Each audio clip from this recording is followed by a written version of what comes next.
How's it going, everyone? As you can tell from the title of today's video, we are doing some more work on the 9.5 wagon, this time in the form of brakes. Now, when I first got this car and I finally got it running, I knew immediately the first time I took it for a drive, the brakes were very shot. The pedal is very soft. You really got to get on the brakes to get the car to stop. So I'll get a better view of it later, but these rear pads are just about 100% gone. The front pads still have some life on them, but I figure I can go ahead and replace all of them anyway. So that's what we're going to be doing today. We're going to be putting in some new front rotors, front pads, and new rear rotors and rear pads. So here are our new brakes. These are the front rotors. They are 308 millimeters. They are vented. And then here are our rear brakes. These are 300 millimeter and they are solid. And of course we have our rear pads right here. They are ceramic, carbon fiber ceramic performance pads. Low dust, which is what I really care about, low dust pads. So it comes with all new hardware as well, which is fantastic. And then of course we have our pads, some grease and everything right there. So everything that I need for this job. I want to thank the sponsor of today's video, which is carparts.com. They generously sent me out these rotors and pads for this car.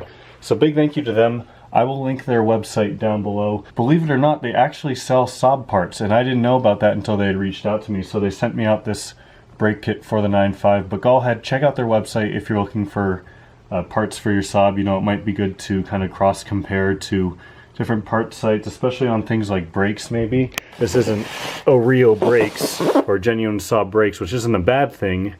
They're very good OEM quality brakes, but they're cheaper than the Oreo rotors and pads. So again, big thank you to them for sponsoring this video, but I guess without further ado, let's go ahead and get into jacking the car up and replacing these brakes. One final thing I do want to say is upgrades, because I get a lot of questions on the 9.5 in terms of upgrading, like why don't you upgrade this, why don't you upgrade that?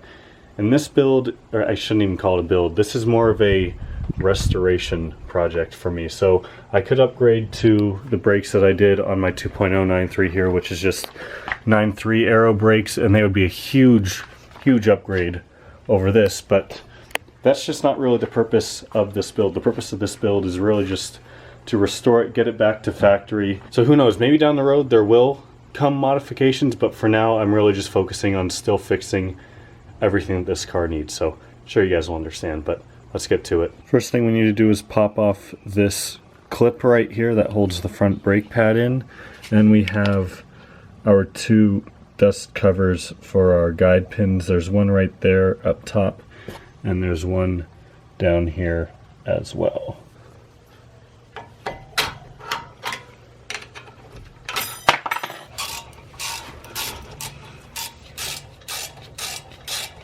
The guide pin loose, I'm going to stick a flathead in here just to kind of pry it out like that. Pull it out the back here.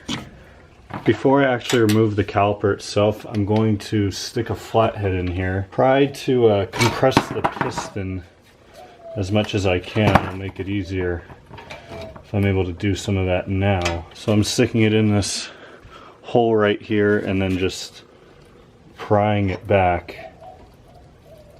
So that, you can see by how much that's moving, I compressed it a good amount. It's good enough for now. We can finish it later. Now we can pop this off. We can hang up our caliper. Of course, we can remove our pads, which, like I said, the front pads weren't really that bad. They probably have at least half life left on them, but couldn't hurt to replace them. And of course, the back pad you just pull up on either side here and it'll pop right out of the boot for the piston. I didn't mention it earlier, but for the guide screws, this is a 7mm hex, and for this little screw that holds the rotor in place, this is a 5mm hex. So, and I hope I don't strip this. Alright, there we go. Thankfully this car doesn't have any rust on it, which is kind of a flex if you own a Saab, honestly. Now usually you'll have to hammer on it, but I just figured I'd try pulling on it first. But it does look like we're going to have to take off this caliper bracket, and we aren't able to slip the rotor off with that still on there. So there's one of your caliper bracket bolts right there, and there's another one on the bottom. You have them both in frame. They are E20 sockets, so they look like this. You can also use a 6-point socket if you want, probably get away with it, but considering these probably haven't been removed in a very long time, it's probably best to use one of these. After 20 minutes of struggling with the breaker bar, got the PB blaster out too, finally broke them loose. So definitely have some PB blaster on hand for those. All that Loctite on there definitely didn't make it easier.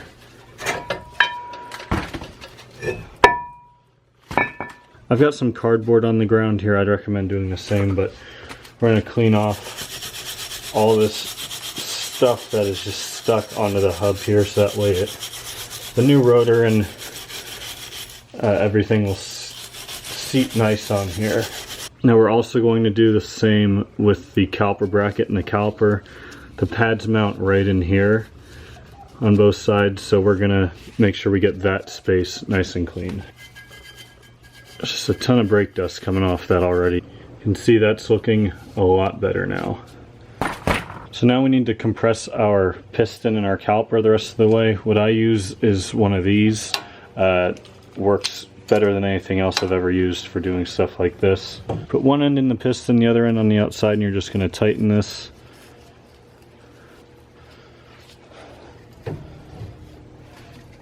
Until the piston is sitting flush with the boot right here. You can see it's still not completely flush. So they're nice and flush now, as it should be. I'm also going to spend a little bit of time just cleaning up all the brake dust that's built up inside of the caliper here, just being careful not to tear this rubber boot. I was hoping this stuff on the front here was like just some surface like corrosion or something, but appears to be stuck on there, so maybe in the future I'll have to paint these calipers, because that looks pretty ugly, and I was hoping with the wire brush it would just all kind of come off, but it's not, so maybe I'll have to paint them in the future. Guess we'll see. Leave your color suggestions down below. I'll probably just paint them silver, but curious to see if you guys have any better input. So this brake pad kit comes with way more than you definitely need, which is awesome, just in case you happen to have something that's torn. So these right here are the boots on the caliper for the guide pin. So you have one on the top, one on the bottom, so 2 for each side, 4 total. Mine are fine, so I'm not going to worry about replacing them, but I'll definitely hold on to them just in case I need it in the future. We have our 2 new clips that go on the front of the rotor, or the caliper. That was the first thing that we took off. And we've got our 4 new pads. First things first though, let's get this new rotor on. Looking nice and shiny. Line up all of our holes here. Now we can put our little guide screw back in. This is not something that you want to torque down tight. This literally just prevents the rotor from falling off when you take the wheel off. Just kind of give it like, yeah, that's probably more than good enough. Here's a little comparison on the thicknesses here. So it looks like it had probably about like 30% life left, maybe, but it was definitely starting to get time to replace them. This is just some disc brake quiet. I'm going to put this on all the contact points, so basically on these 3 clips, and then on the back or on the front pad here I'm going to put it like right here and right here where the caliper touches the pad.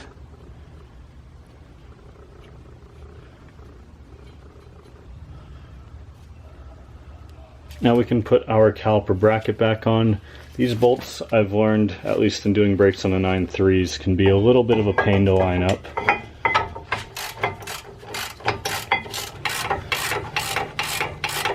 This back pad we can just press right in. Our front pad into place. Before we put our guide pins back in, we want to make sure they're nice and clean. You can see there's some buildup just over time. It's after about 10 seconds worth of sanding. Doesn't take very much. I'm using 1500 grit. Something finer would be better. We're not trying to take metal off of these. We're just trying to get the gunk off. Before we put our guide pins back in, we want to put some grease on them. This will just help them run back and forth when you compress the brake pedal. Help it the caliper move back and forth a little bit easier.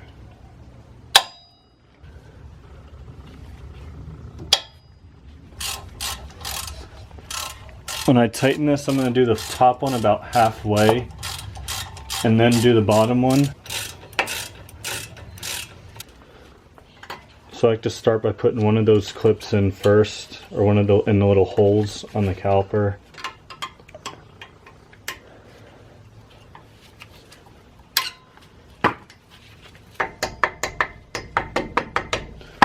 There's one side complete. When I'm done with all the brakes, I'm going to take some brake cleaner and clean off the rotor, because I did get a good amount of grease on there just from my hands being dirty.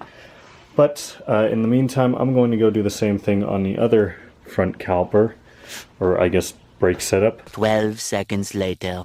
Got this side done. So now it's time to move on to the back here. So let's get started. So the backs are what really needed the new brakes. There is a huge lip on the rotor right here on the edge. But we can start by popping out this clip.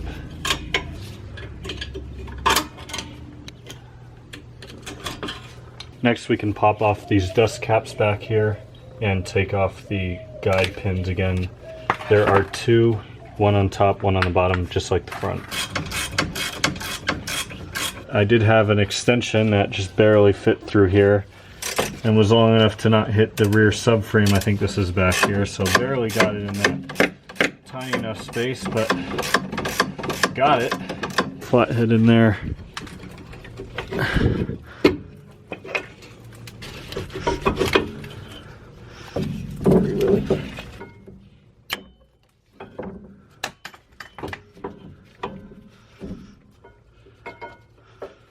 These pads actually had more life on them than I thought, but they're still need to be replaced.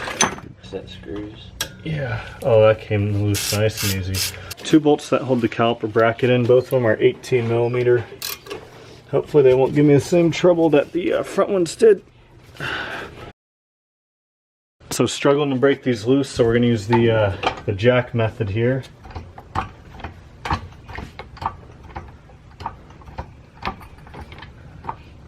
Started to rotate the bolt, so that's a good sign. Oh yeah, there we go. There we go. That's why we use the jack. Want to use it for the top one real quick? Sure. Works smart, not hard. I might drop it. Go ahead. All right, go ahead.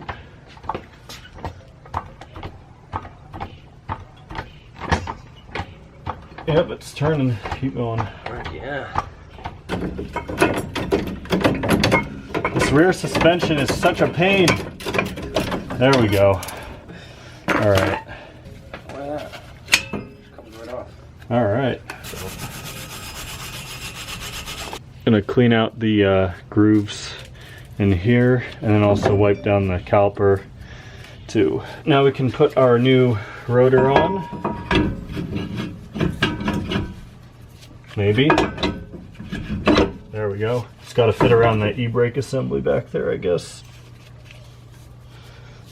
Again, probably not the best idea to tighten this down too much.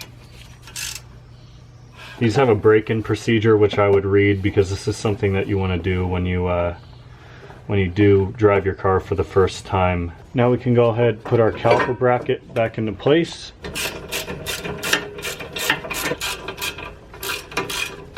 On our brake pads, we can put this disc brake quiet in the same spot that we did on the front. Just all the contact points.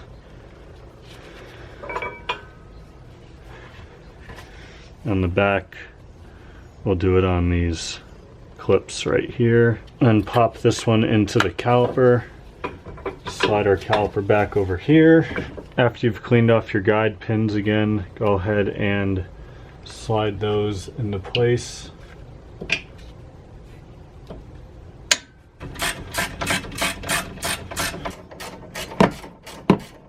We want to put our dust caps on next. And lastly, our clip for the front of the caliper.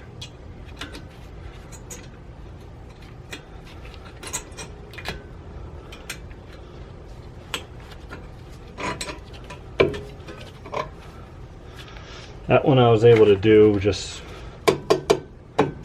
with my hand, no prying. There's one side done on the rear. I'm going to go ahead and do this side now, and we'll be done. 1 minute, 37 seconds later. So that side's done, and then this side is done as well. So now front ones are done too. It's time to go take the car and break it in and finally have some decent brakes on the 9.5. I hope this video was informative and helpful to some of you. If it was, please give it a thumbs up.